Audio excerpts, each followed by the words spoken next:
Today, we're discussing two concepts, loneliness and solitude, the latter being a more refined way of experiencing being alone. Let's start by talking about loneliness.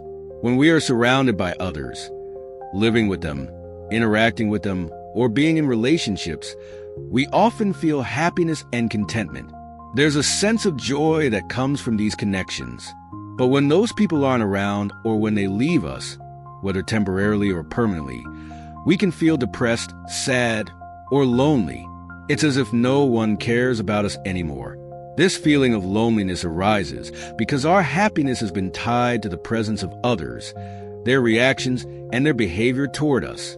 Essentially, we've handed over the control of our happiness to others. So, when they leave our lives or drift away, we find ourselves feeling unhappy, sad, and neglected, as if no one is there to care for us.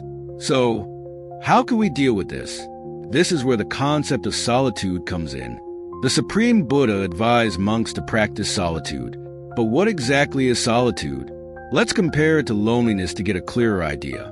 In loneliness, you're yearning for someone to enter your life and make you happy, meaning your happiness depends on others. In contrast, solitude is about finding happiness within yourself. When you discover happiness inside yourself, you no longer need to rely on another person. You don't depend on anyone else for your happiness. That's the essence of solitude. When you are alone, people often confuse loneliness with simply being by yourself. But when you embrace solitude, you are happy without seeking external sources for your joy. The Buddha teaches us to view loneliness not as something negative or saddening, but as an opportunity for growth and positivity. So, how can we turn loneliness into something positive? Think about it. When you're alone, you have more time for yourself, greater freedom to reflect, meditate, and focus on self-improvement. You can engage in practices that benefit your health and well-being. By using this time productively, loneliness transforms into something beneficial, and the feelings of sadness or depression fade away.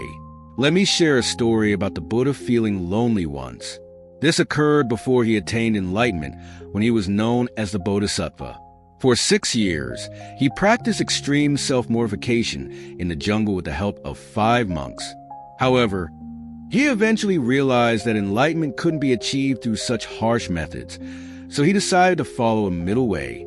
First, he took his bowl and went to a village to get food, believing that physical energy was essential for meditation. But the 5 monks who had been assisting him were confused and disappointed.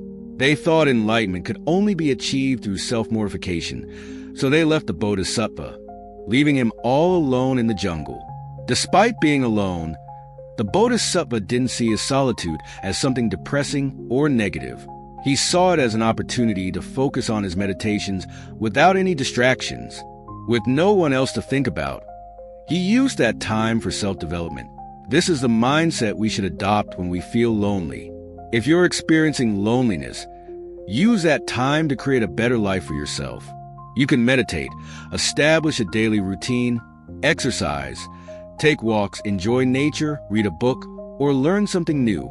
These are all things you can do when you're alone. Instead of feeling down about your situation, why not embrace the time you have for yourself? Practice solitude and make your life better. If people come into your life, let them. If they leave, let them go. But always focus on yourself and use this valuable time wisely. I hope this gives you a better understanding of loneliness and solitude. Practice solitude and improve your life.